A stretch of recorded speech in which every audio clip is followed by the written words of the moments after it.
Saya itu kan punya teman, ya kan, punya teman. Tapi iki nggak sampean tulung, Mbak. Ngomong iki gak sampean tulung.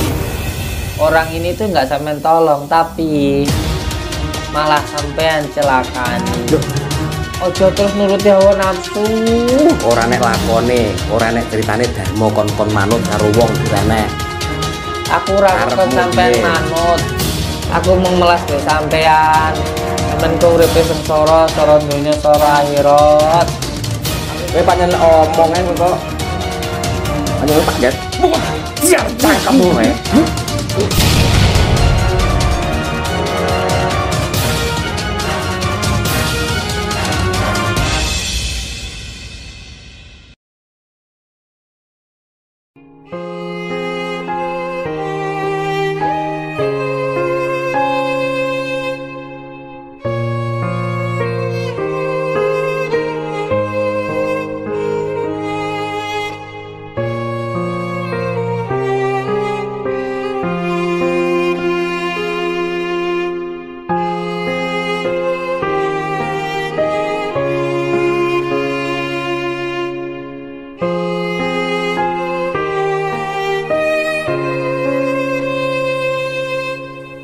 Saya berharap ada pelajaran, ada hikmah dari apa yang saya pertontonkan, karena pada kenyataannya, pada hakikatnya dan pada kenyataannya yang namanya dukun santet itu ada di tengah-tengah masyarakat.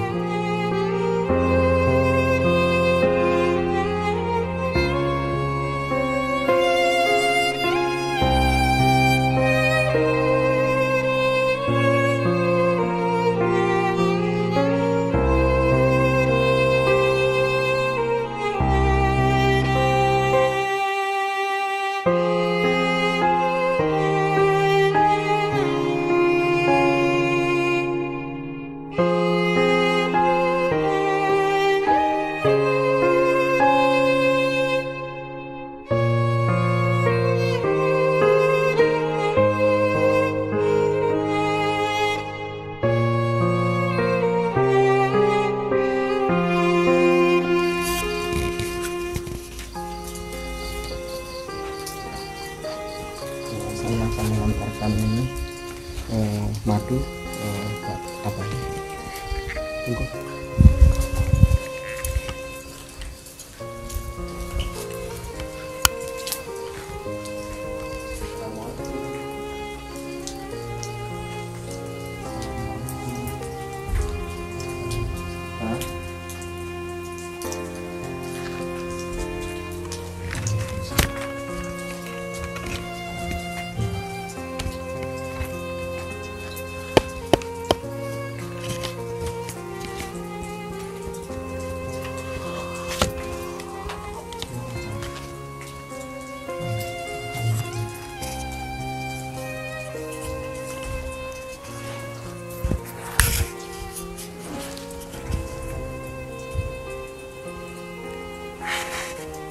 Ini saya bawakan madu.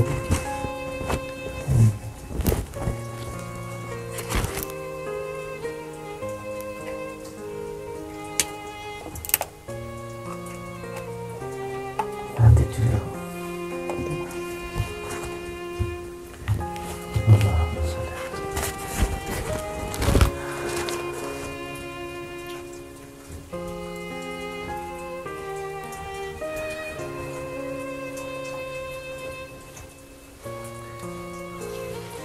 Ambil air yang saya tadai itu sama batunya basi.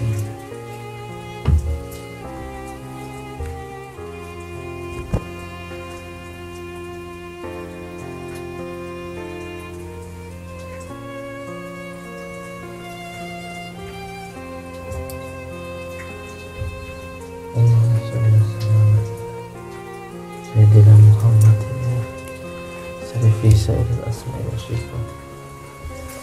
Allah masuk.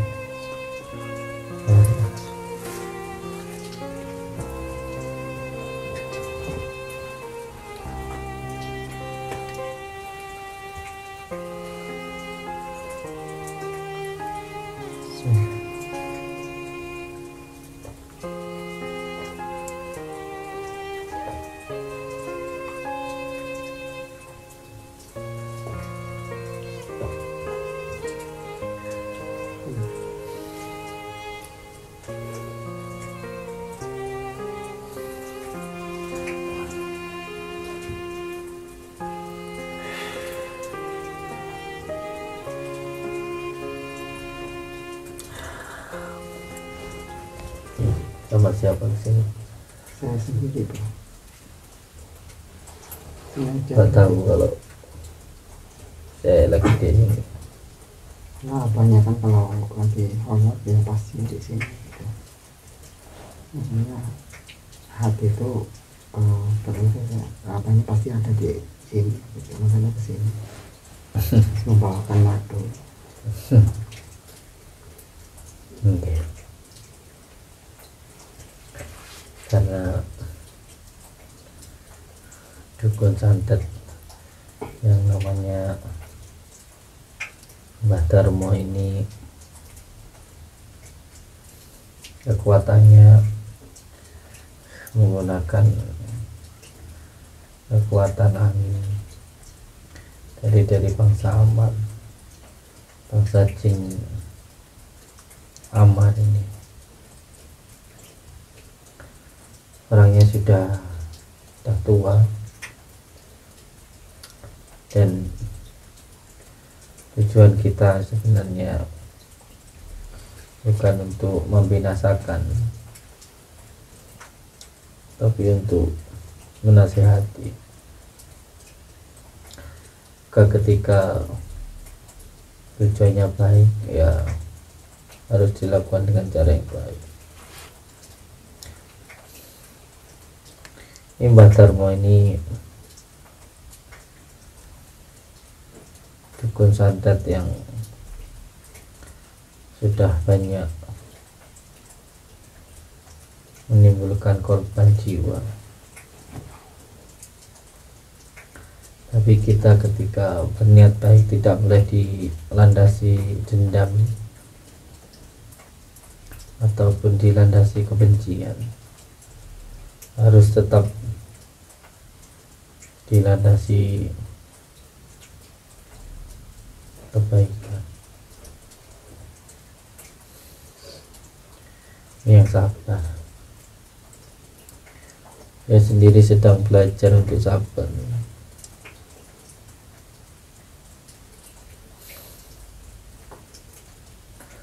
Saya akan datang ke sana karena adanya seorang pasien saya yang dulu pernah nyantet orang sampai yang disantet itu kan meninggal.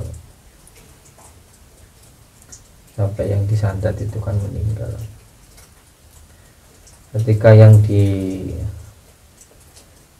meninggal, ini yang nyantet ini juga sakit. Makanya penyakit itu bukan hanya karena sihir, tapi juga bisa karena kesalahan kita sendiri, karena perbuatan kita sendiri. Oleh sebab itu hati-hati dengan perbuatan kita sendiri. Jangan sampai perbuatan kita itu menyakiti orang lain. Sebisa mungkin apa yang kita ucapkan itu jangan sampai menyakiti hati orang lain. Ya belajar sedikit demi sedikit.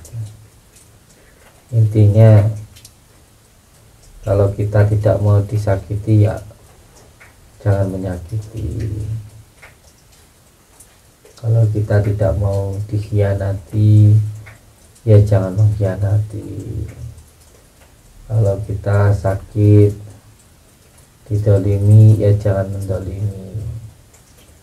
Kalau kita sakit, dicubit, ya jangan mencubit. Kalau kita sakit, ketika dibohongi, ya jangan membohongi. Kalau kita sakit ketika diselingkuhi, ya jangan menyelingkuhi. Kalau kita sakit dikhianati, ya jangan mengkhianati. Karena apapun yang kita lakukan pada akhirnya akan kembali ke diri kita sendiri. Saya memang melakukan sesuatu, banyak yang saya pertontonkan, banyak yang saya tunjukkan, tetapi niat saya untuk edukasi, niat saya untuk tontonan, untuk hiburan, supaya bisa mengambil ibrah dari setiap kejadian. Dan saya berharap ada pelajaran, ada hikmah dari apa yang saya pertontonkan. Karena pada kenyataannya, pada hakikatnya dan pada kenyataannya, yang namanya dukun santet itu ada di tengah-tengah masyarakat kita. Pada kenyataannya banyak orang-orang yang tersesat. Jika tidak percaya, bisa dilihat di berbagai macam tempat pesugihan, di tempat pemujaan, masih banyak orang-orang yang melakukan pesugihan. Bukan hanya ratusan, tapi bahkan ribuan. Di beberapa gunung tempat orang mencari pesugihan, di beberapa tempat orang melakukan pemujaan masih banyak. Apakah hal semacam ini dikatakan tidak ada? Pada kenyataannya ada. Jadi mau percaya nggak percaya, nyatanya masyarakat kita banyak yang melakukan, datang ke tempat pesugihan, datang ke tempat pemujaan, bahkan ada yang datang ke tempat dukun santet. Pada kenyataannya di masyarakat itu ada, dan itu sangat terlihat jelas.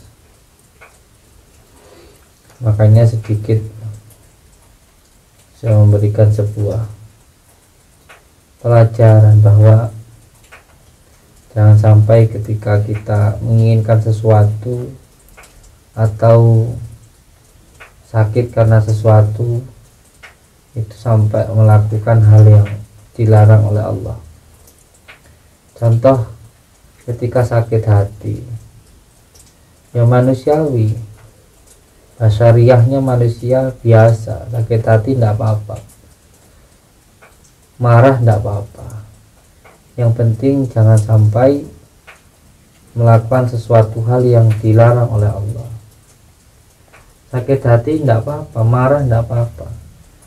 Yang terpenting jangan sampai keluar kata-kata yang buruk, apalagi tindakan yang buruk. Karena yang diperintahkan Allah itu adalah sabar dan sholat, bukan melampiaskan hawa nafsu. Kita menginginkan sesuatu tidak apa-apa.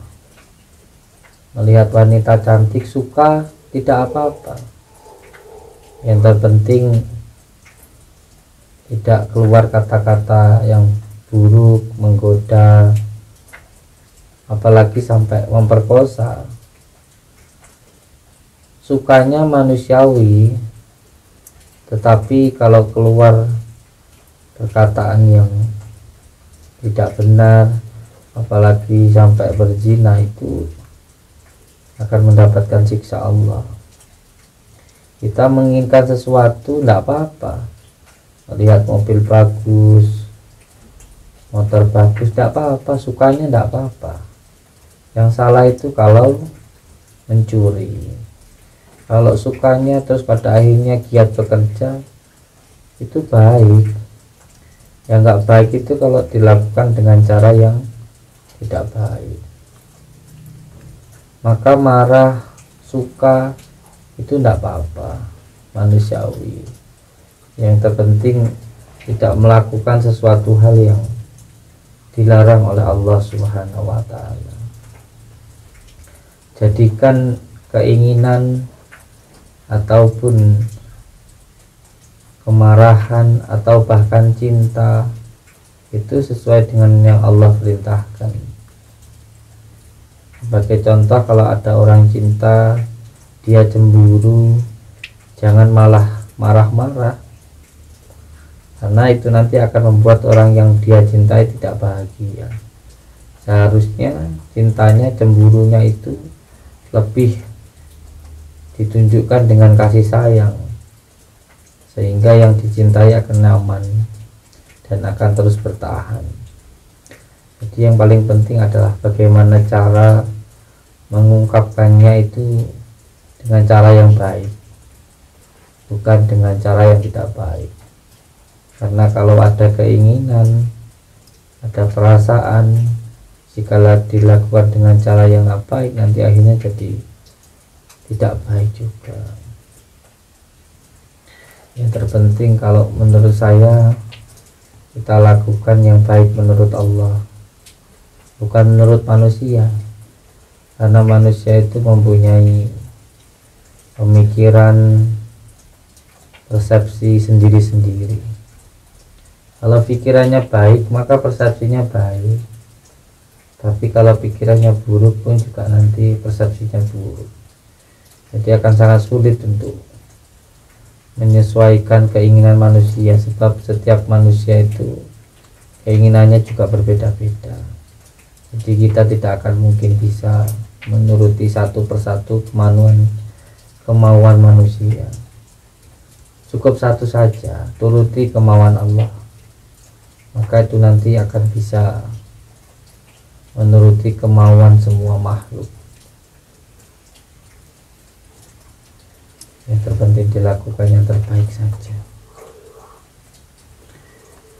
Allahumma sholli ala sayyidina Muhammad wa ala ali sayyidina Muhammad. Allahumma sholli ala sayyidina Muhammad wa ala ali. Allahumma sholli ala sayyidina Muhammad wa ala ali sayyidina Muhammad. Allahumma sholli ala sayyidina Muhammad wa ala ali sayyidina Muhammad. Allahumma sholli ala sayyidina Muhammad wa ala ali sayyidina Muhammad. Allahumma sholli ala sayyidina Muhammad wa ala ali sayyidina Muhammad. Alhamdulillahi rabbil alamin. Alhamdulillahi rabbil alamin. Alhamdulillahi rabbil alamin. Setiap perjuangan pasti akan ada cobaan. Setiap perjuangan pasti akan ada ujian. Yang penting terus berjuang di jalan Allah Subhanahu wa Ta'ala. Insyaallah besok malam saya akan kembali mendatangi Mbah. Alhamdulillah, Mbah siapa saya lupa itu. Sadar mohon.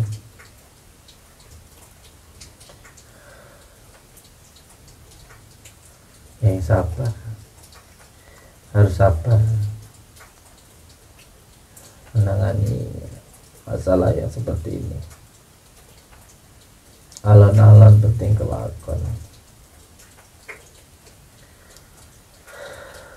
Berjuang harus dengan hati, karena yang dari hati akan sampai ke hati, jangan pakai hawa nafsu. Mohon doanya untuk semua saudara-saudaraku di manapun berada. Semoga yang kita lakukan ini mendapatkan ridha Allah Subhanahu wa Ta'ala, diberikan keselamatan, diberikan kemudahan di dalam setiap perjuangan, mudah dan mendapatkan ridha Allah Subhanahu wa Ta'ala. Alhamdulillahirabbil alamin.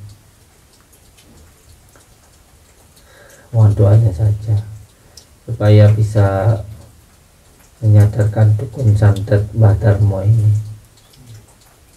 Mohon doanya, insya Allah. Yang penting apapun keadaannya tetap dinikmati dan disyukuri, insya Allah akan terasa nikmat, insya Allah. Yang penting di dalam hati kita jangan sampai ada kebencian, itu saja.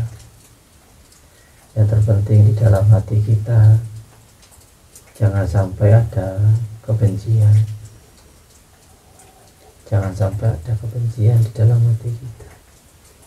Nah, itu akan membuat diri kita sengsara. Allahumma sholli ala sayyidina Muhammad. Allahumma sholli ala sayyidina Muhammad. Allahumma sholli ala sayyidina Muhammad. Monggo saya tak sampai dulu, sampai tinggalkan aja. Tinggalkan. Mohon pamit ya Pak. Monggo. Assalamualaikum. Waalaikumsalam.